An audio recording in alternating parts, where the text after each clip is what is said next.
नमस्ते, मैं चंद्रशेखर आप सभी को मैं अपने चैनल डिलीजेंट एकेडमी में स्वागत करता हूं।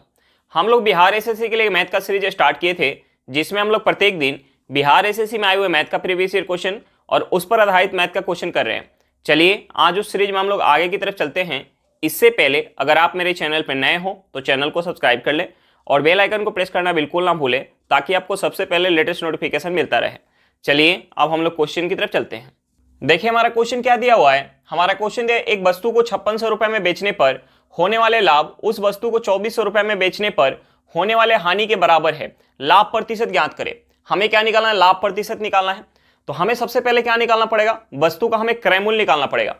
अब देखिए हमें क्वेश्चन में दिया हुआ है कि वस्तु को 5600 रुपए में बेचने पर, वस्तु को 5600 रुपए में बेचने पर, 5600 रुपए में बेचने पर जो लाभ हो रहा है उस वस्तु को अगर 2400 रुपए में बेचा जाए, उस वस्तु को 2400 रुपए में बेचा जाए तो होने वाले हानि के बराबर है।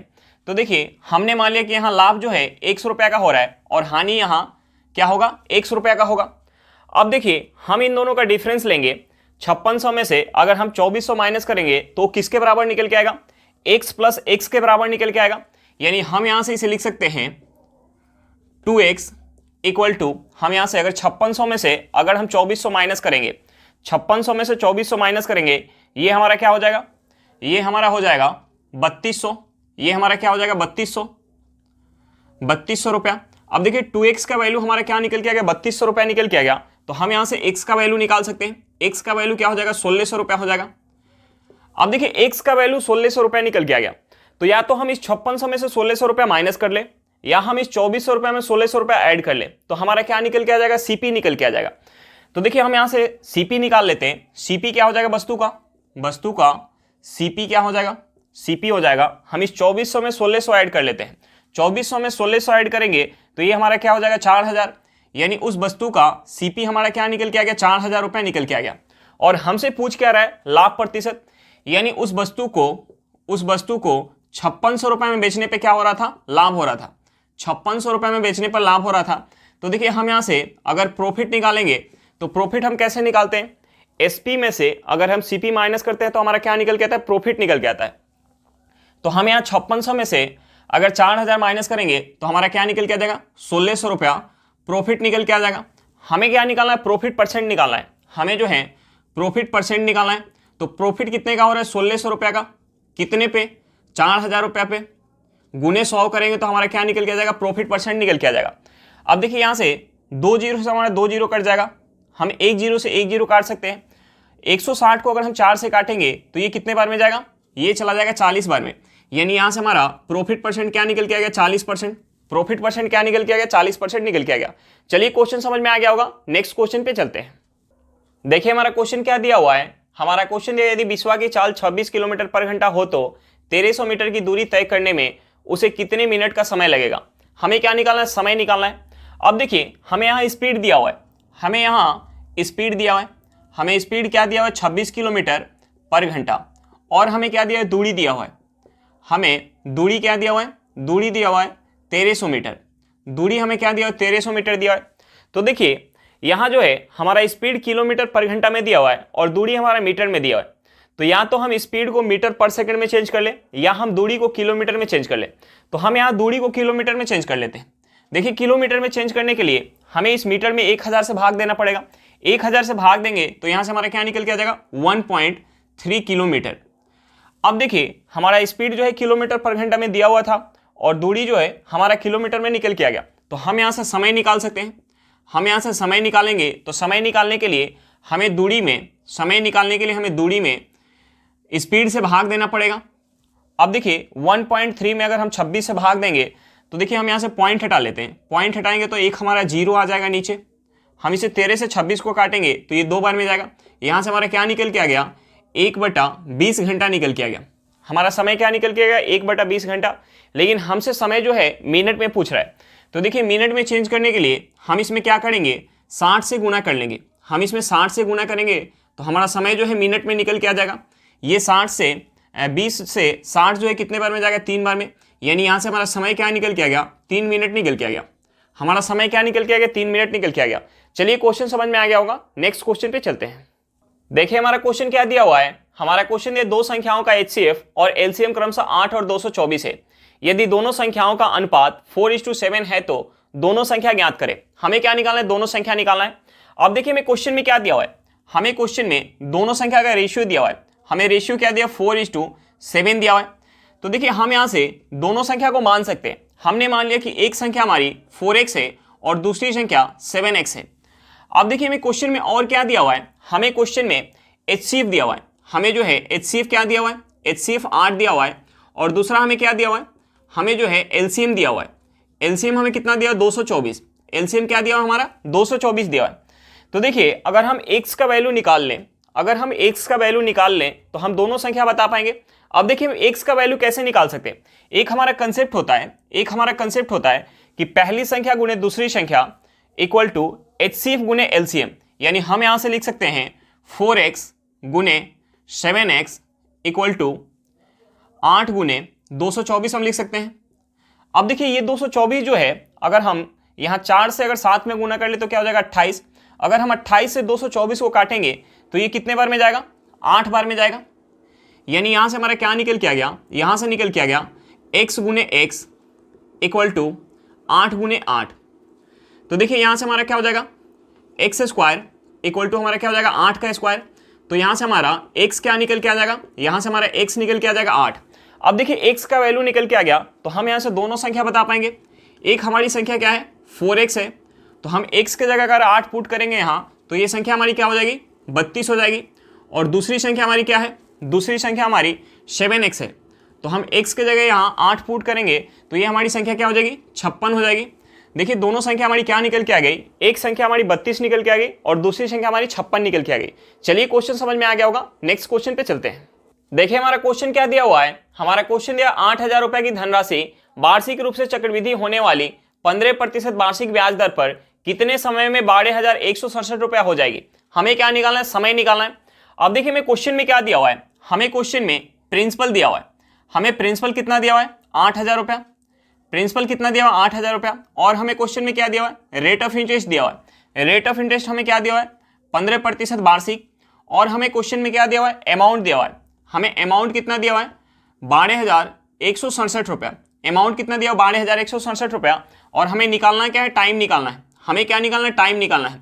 तो देखिए एक हमारा फॉर्मूला होता है, हमारा एक फॉर्मूला होता है A equal to P into 1 plus R बटा 100 के पावर T। अब देखिए इस फार्मूला में हम यहाँ से अमाउंट, प्रिंसिपल और रेट का अगर वैल्यू पुट करेंगे तो यहाँ से हमारा टाइम निकल के आ जाएगा।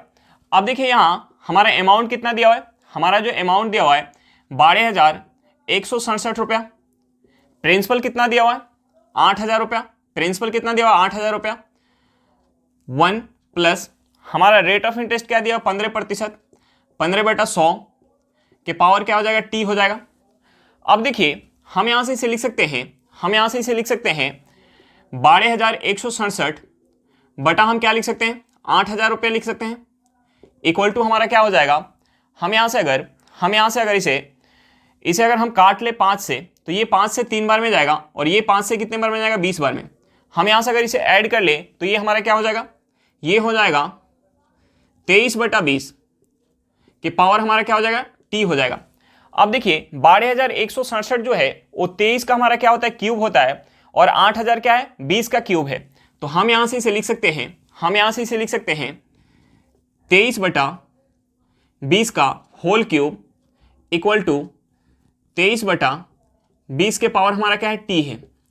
अब देखिए यहां बेस हमारा सेम है, तो पावर भी आपस में क्या होगा, सेम होगा। यानी यहां से हमारा टाइम क्या निकल के आ गया, यहां से हमारा टाइम निकल के आ गया 3 वर्ष। टाइम हमारा क्या निकल के आ गया, 3 वर्ष निकल के आ गया। हमसे क्वेश्चन में क्या पूछ रहा था, टाइम पूछ रहा था, हमारा आंसर क्या निकल के आ गया, 3 वर्ष। चलिए क्वेश्चन समझ में आ गया होगा, नेक्स्ट क्वेश्चन पे चलते हैं। देखिए हमारा क्वेश्चन क्या दिया हुआ है, हमारा क्वेश्चन दिया 20 और 45 के मध्य की अभाज्य संख्याओं का माध्य ज्ञात कीजिए। तो हम सबसे पहले ये देख लेते हैं कि 20 से लेकर 45 के मध्य कौन कौन सी हमारी अभाज्य संख्या होगी। तो देखिए 20 के बाद 23 हमारी एक अभाज्य संख्या होगी, 23 के बाद 29 एक हमारी अभाज्य संख्या होगी, उसके बाद 31 एक हमारी अभाज्य संख्या होगी, उसके बाद 37 एक हमारी अभाज्य संख्या होगी, उसके बाद 41 एक हमारी अभाज्य संख्या होगी, उसके बाद 43 हमारी एक अभाज्य संख्या होगी। यानी 20 से लेके 45 के मध्य हमारी कौन कौन सी अभाज्य संख्या होगी? 23, 29, 31, 37, 41 और 43। तो हमें क्या निकालना है? इसका माध्य निकालना है। हमें क्या निकालना है? इसका हमें जो है इसका माध्य निकालना है। तो देखिए माध्य निकालने के लिए हमें क्या करना पड़ेगा? इसका योग करके और इसके संख्या से हमें भाग देना पड़ेगा। तो हम यहाँ से इसका योग करेंगे, यानी 23 प्लस का 29 प्लस 31 प्लस 37 प्लस 41 प्लस 43, और ये कितना है हमारा? 1 2 3 4 5 6, यानी हमें 6 से इसमें भाग देना पड़ेगा। तो देखिए हम यहाँ से योग निकाल लेते हैं। ये हमारा क्या हो जाएगा? 29 और 31 क्या हो जाएगा? 60 हो जाएगा, 60। और ये हमारा क्या हो जाएगा? 37 और 23 क्या हो जाएगा हमारा? 37 और 23 हमारा हो जाएगा 60। 60 क्या हो गया? 120 हो गया। 120 और 80 क्या हो जाएगा हमारा? 120 और 80 क्या हो जाएगा? 200। 200 हमारा 4 हो जाएगा। यहाँ से हमारा योग क्या निकल के आ गया? 204। 204 में हम यहाँ से 6 से भाग देंगे तो हमारा माध्य निकल के आ जाएगा। देखिए ये 6 से कितने बार में जाएगा? हम इसे 6 से काटेंगे तो ये 6 से 3 बार में जाएगा, हाथ में 2 24, 4 बार में, यानी माध्य हमारा क्या निकल के आ गया? माध्य हमारा 34 निकल के आ गया। माध्य क्या निकल के आ गया? 34 निकल के आ गया। चलिए क्वेश्चन समझ में आ गया होगा। नेक्स्ट क्वेश्चन पे चलते हैं। देखिए हमारा क्वेश्चन क्या दिया हुआ है? हमारा क्वेश्चन दिया है ए एक कार्य को 20 दिनों में पूरा कर सकता है और बी उसी कार्य को 14 दिनों में पूरा कर सकता है। यदि वे 7 दिनों तक एक साथ कार्य करते हैं तो शेष बचे हुए कार्य का भिन्न क्या होगा? हमें क्या निकालना है? शेष बचे हुए कार्य का फ्रैक्शन निकालना है। तो देखिए हम सबसे पहले क्या करते हैं, जो हमारा यहाँ समय दिया हुआ है हम उस समय का एलसीएम निकाल लेते हैं। हमारा समय क्या दिया हुआ है? समय दिया हुआ 20 दिन और दूसरा हमारा समय क्या दिया? 14 दिन। तो हम सबसे पहले 20 और 14 का एलसीएम निकाल लेते हैं। देखिए 20 और 14 का एलसीएम क्या हो जाएगा? 20 और 14 का एलसीएम हो जाएगा 140। 20 और 14 का एलसीएम क्या हो जाएगा? 140। हम टोटल काम को मान लेते हैं 140 यूनिट। टोटल काम को मान लेते हैं 140 यूनिट। अब देखिए 140 यूनिट काम जब ए कर रहा है, 140 यूनिट काम जब ए कर रहा है तो कितना समय ले रहा है? 20 दिन का समय ले रहा है। और जब 140 यूनिट काम बी कर रहा है तो कितना समय ले रहा है? 14 दिन का समय ले रहा है। तो देखिए हम यहाँ से दोनों का इफिशियंसी निकाल सकते हैं। ए जो है 20 दिन में 140 यूनिट काम कर रहा है तो एक दिन में कितना काम करेगा? 7 यूनिट काम करेगा। बी जो है 14 दिन में 140 यूनिट काम कर रहा है तो एक दिन में कितना काम करेगा? 10 यूनिट काम करेगा। अब देखिए हमें क्वेश्चन में क्या दिया हुआ है कि यदि वे 7 दिनों तक एक साथ कार्य करते हैं, यानी ए प्लस बी अगर 7 दिन तक काम करते हैं एक साथ, ए प्लस बी अगर 7 दिन तक एक साथ काम करते हैं तो टोटल काम कितना हो पाएगा? ए जो है एक दिन में 7 यूनिट काम कर रहा है और बी एक दिन में 10 यूनिट काम कर रहा है, यानी दोनों मिलकर एक दिन में कितना काम करेंगे? 17 यूनिट काम करेंगे। तो 7 दिन में दोनों मिलकर कितना काम कर लेंगे? 17 गुने 7, ये हमारा क्या हो जाएगा? 119 यूनिट। दोनों मिलके 7 दिन में 119 यूनिट काम कर लिए। शेष काम कितना बच गया? शेष काम कितना बच गया हम यहां से निकाल सकते हैं। टोटल काम क्या है? 140 यूनिट। टोटल काम क्या है? 140 यूनिट, जिसमें से 119 यूनिट काम हो गया तो हम इसमें से 119 माइनस करेंगे, हमारा क्या निकल के आ जाएगा? 21 यूनिट। यानी 21 यूनिट काम जो है अभी करना बाकी रह गया और हमें क्या निकालना है? कार्य का जो है फ्रैक्शन निकालना है। शेष कार्य का हमें फ्रैक्शन निकालना है। तो हम यहां से फ्रैक्शन निकाल सकते हैं। 21 यूनिट काम करना बाकी रह गया, कितने में से? 140 यूनिट में से। हम इसे अगर 7 से काटेंगे तो ये 7 से 3 बार में जाएगा और ये 7 से कितने बार में जाएगा? 20 बार में। यानी यहां से हमारा फ्रैक्शन क्या निकल के आ गया? 3/20 निकल के आ गया। हमारा आंसर क्या निकल के आ गया? 3/20। यानी अभी भी 3/20 काम करना बाकी रह गया है। चलिए क्वेश्चन समझ में आ गया होगा। नेक्स्ट क्वेश्चन पे चलते हैं। देखिए हमारा क्वेश्चन क्या दिया हुआ है। हमारा क्वेश्चन दिया यदि एक संख्या 2x 64y 88 से पूर्णतः विभाज्य है तो 6x - 5y का मान क्या है? हमें क्या निकालना है? 6x - 5y का मान निकालना है। तो हमें सबसे पहले x और y का मान निकालना पड़ेगा। अब देखिए हम x और y का मान कैसे निकाल सकते हैं? हमें क्वेश्चन में दिया हुआ है कि ये जो संख्या है वो 88 से पूर्णतः विभाजित है। ये जो संख्या है वो 88 से पूर्णतः विभाजित है। देखिए संख्या 88 से पूर्णतः विभाजित है, इसका मतलब होगा कि वह संख्या 8 और 11 से भी पूर्णतः विभाजित होगी। 88 का फैक्टर क्या हो जाएगा? 8 गुने 11, यानी वह संख्या 8 और 11 से भी पूर्णतः विभाजित होगी।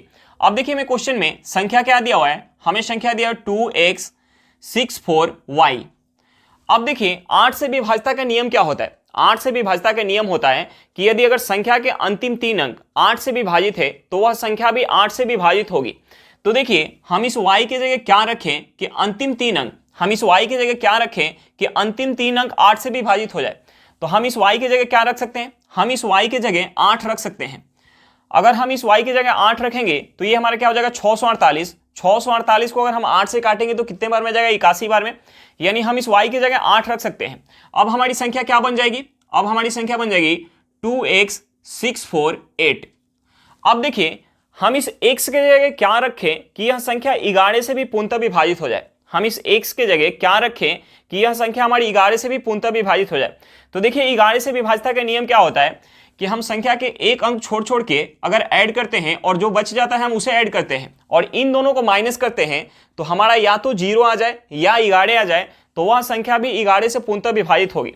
तो हम यहाँ ऐड कर लेते हैं, हम इसे ऐड करेंगे, 2 + 6 क्या हो जाएगा 8, 8 + 8 क्या हो जाएगा हमारा 16 में से हम माइनस करेंगे x + का 4। ये किसके बराबर आना चाहिए, या तो हमारा 0 आ जाए, या तो 0 आ जाए, या हमारा क्या आ जाए 11 आ जाए।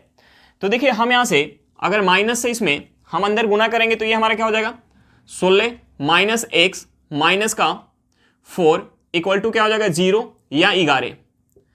अब देखिए हम यहाँ अगर माइनस कर ले 16 में से 4 तो ये क्या हो जाएगा 12, और इस -y को हम उस साइड लेके चले जाते हैं। -y को उस साइड लेके जाएंगे तो हमारा माइनस में तो प्लस में हो जाएगा, और इसे जो है हम इस साइड लेके आ जा रहे हैं तो ये हमारा प्लस में है तो माइनस में हो जाएगा, यानी -0 या 11 = क्या हो जाएगा x हो जाएगा। तो देखिए यहाँ से हमारा x क्या आ जाएगा, यहाँ से हमारा x आ जाएगा, x क्या आ जाएगा, अगर हम इसमें से 0 माइनस करेंगे तो हमारा x क्या आ जाएगा 12 आ जाएगा। अगर हम इसमें से 11 माइनस करेंगे तो हमारा x क्या आ जाएगा 1 आ जाएगा। तो देखिए ये जो हमारा x है वो क्या है, एक अंक है, और ये हमारा क्या निकल गया, संख्या निकल गया, यानी हम 12 तो नहीं रख सकते हैं, यानी x के जगह हम क्या रख सकते हैं 1 रख सकते हैं। अब देखिए यहां से हमारा क्या निकल के आ गया, यहां से हमारा निकल के आ गया x = 1 और y = हमारा क्या निकल के आ गया 8 निकल के आ गया। और हमें निकालना क्या था, हमें निकालना था 6x - 5y। हम यहाँ x और y का वैल्यू पुट करेंगे, हम यहाँ x का वैल्यू पुट करेंगे, ये हमारा क्या हो जाएगा 6 हो जाएगा, माइनस हम यहाँ अगर y का वैल्यू पुट करेंगे तो ये हमारा क्या हो जाएगा 40 हो जाएगा। अब हम इसमें से माइनस कर लेंगे तो यहाँ से हमारा क्या निकल के आ जाएगा -34। हमारा आंसर क्या निकल के आ गया -34 निकल के आ गया। चलिए क्वेश्चन समझ में आ गया होगा, नेक्स्ट क्वेश्चन पे चलते हैं। देखिए हमारा क्वेश्चन क्या दिया हुआ है, हमारा क्वेश्चन दिया एक घन के कुल सतह का क्षेत्रफल 486 सेंटीमीटर स्क्वायर है, उसके सभी किनारों की लंबाई के योग ज्ञात करें। हमें क्या निकालना है, घन के सभी किनारों की लंबाई का योग निकालना है। तो देखिए हमें सबसे पहले पता होना चाहिए कि घन में कितना किनारा होता है। घन में किनारा का संख्या कितना होता है 12 होता है, और घन के सभी किनारा आपस में क्या होता है बराबर होता है। तो देखिए अगर हमें घन के एक किनारा की लंबाई पता चल जाए तो हम टोटल किनारे की लंबाई का योग निकाल सकते हैं। अब देखिए घन के एक किनारे की लंबाई हम कैसे निकाल सकते हैं, हमें जो है कुल सतह का क्षेत्रफल दिया हुआ है, यानी टोटल सरफेस एरिया दिया हुआ है, तो हम यहाँ से घन की भुजा निकाल सकते हैं। घन की भुजा यानी घन का हम एक किनारा निकाल सकते हैं। अब देखिए टोटल सरफेस एरिया का फॉर्मूला क्या होता है, घन में टोटल सरफेस एरिया का फॉर्मूला होता है 6a²। 6a² हमें क्या दिया हुआ है 486 सेंटीमीटर स्क्वायर। अब देखिए हम इसे 6 से काटेंगे तो ये 6 से कितने बार में जाएगा, ये 6 से चला जाएगा 48 जो है 6 से 8 बार में जाएगा, और 6 जो है 6 से 1 बार में जाएगा, यानी यहां से हमारा क्या निकल के आ गया a² = निकल के आ गया 81 सेंटीमीटर स्क्वायर। तो यहां से हमारा a क्या हो जाएगा, यहां से हमारा a हो जाएगा 9 सेंटीमीटर, यानी घन के एक किनारे की लंबाई हमारा क्या निकल के आ गया 9 सेंटीमीटर निकल के आ गया। तो हमें क्या निकालना था, हमें निकालना था सभी किनारे की लंबाई का योग, तो सभी किनारे की लंबाई का योग हमारा क्या हो जाएगा 12 × 9 सेंटीमीटर। 12 में 9 से गुना करेंगे ये हमारा क्या हो जाएगा 108 सेंटीमीटर। हमारा आंसर क्या निकल के आ गया 108 सेंटीमीटर निकल के आ गया। चलिए क्वेश्चन समझ में आ गया होगा, नेक्स्ट क्वेश्चन पे चलते हैं। देखिए हमारा क्वेश्चन क्या दिया हुआ है, हमारा क्वेश्चन दिया संख्या 720 के गुणनखंडों 1 और 720 को छोड़कर शेष कुल गुणनखंडों की संख्या कितनी है। हमें क्या निकालना है 1 और 720 को छोड़कर शेष गुणनखंडों की संख्या निकालना है।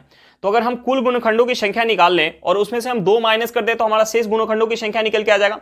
अब देखिए कुल गुणनखंडों की संख्या निकालने के लिए हम सबसे पहले क्या करेंगे 720 का हम फैक्टर करेंगे। सबसे पहले हम क्या करेंगे 720 का हम फैक्टर करेंगे। 720 का फैक्टर करेंगे, हम इसे 2 से काटेंगे, ये 2 से कितने बार में जाएगा 300 कितने बार में जाएगा 360 बार में। ये 2 से कितने बार में जाएगा 180 बार में। 2 से हम इसे फिर काटेंगे, ये कितने बार में जाएगा 90 बार में। 2 से हम इसे फिर काटेंगे, ये कितने बार में जाएगा 45 बार में। हम इसे 3 से काटेंगे तो ये 3 से कितने बार में जाएगा 15 बार में। फिर हम इसे 3 से काटेंगे तो ये कितने बार में जाएगा, 5 बार में। यहां से हमारा फैक्टर क्या निकल के आ गया, 2 के पावर 4 गुने यहां हमारा क्या हो गया 3 के पावर 2 गुने 5 के पावर 1। और हमें क्या निकालना है, कुल गुणनखंडों की संख्या निकालना है। तो देखिए कुल गुणनखंडों की संख्या निकालने के लिए हम क्या करते हैं, फैक्टर के पावर में 1 बढ़ा के हम गुना कर लेते हैं। यहां हमारा पावर क्या है 4 है, तो हम इसमें 1 बढ़ाएंगे, ये क्या हो जाएगा 5 हो जाएगा। गुने यहाँ पावर क्या है 2 है, तो हम इसमें 1 बढ़ाएंगे, ये हमारा क्या हो जाएगा 3 हो जाएगा। यहाँ पावर क्या है 1 है, तो हम इसमें 1 बढ़ाएंगे, ये क्या हो जाएगा 2 हो जाएगा। हम यहाँ गुना कर लेंगे तो हमारा कुल गुणनखंडों की संख्या निकल के आ जाएगा। हम यहाँ गुना करेंगे तो कुल गुणनखंडों की संख्या क्या हो जाएगा, 15 दूना 30। कुल गुणनखंडों की संख्या 30 निकल के आ गया, जिसमें से हमें जो है क्या क्या नहीं लेना है, एक और 720 नहीं लेना है, 1 और 720 नहीं लेना है। यानी शेष गुणनखंडों की संख्या क्या हो जाएगा, शेष गुणनखंडों की संख्या हम इसमें से 2 माइनस कर लेंगे, 30 में से 2 माइनस कर लेंगे तो हमारा आंसर निकल के आ जाएगा। हमारा आंसर क्या निकल के आएगा, 28 निकल के आएगा। शेष गुणनखंडों की कुल संख्या क्या निकल के आएगा, 28 निकल के आएगा। चलिए क्वेश्चन समझ में आ गया होगा, नेक्स्ट क्वेश्चन पे चलते हैं। देखिए हमारा क्वेश्चन क्या दिया हुआ है, हमारा क्वेश्चन दिया यदि ए किसी कार्य का 2/3 भाग 60 दिनों में पूरा कर सकता है तो ए उसी कार्य का 1/5 भाग कितने दिनों में पूरा करेगा। देखिए हमें क्वेश्चन में क्या दिया हुआ है, हमें क्वेश्चन में दिया हुआ है कि ए जो है किसी काम के 2/3 भाग को 60 दिनों में पूरा कर सकता है। तो हम यहां से निकाल सकते हैं कि अगर ए जो है उस पूरे एक काम को करेगा तो कितना समय लगेगा। देखिए 2/3 काम को कर रहा है तो 60 दिन का समय लग रहा है, तो हम यहां से निकाल सकते हैं कि पूरे एक काम को करेगा तो कितना समय लगेगा। हम क्या करेंगे, इस 3 से क्रॉस गुना करेंगे और 2 से भाग देंगे। तो हम यहाँ अगर 60 में 2 से भाग देंगे तो कितने बार में जाएगा, 30 बार में। 30 में अगर हम 3 से गुना करेंगे तो यहाँ से हमारा समय क्या निकल के आ जाएगा, 90 दिन। यानी 90 दिनों में उस पूरे एक काम को ए जो है अकेले कर सकता है।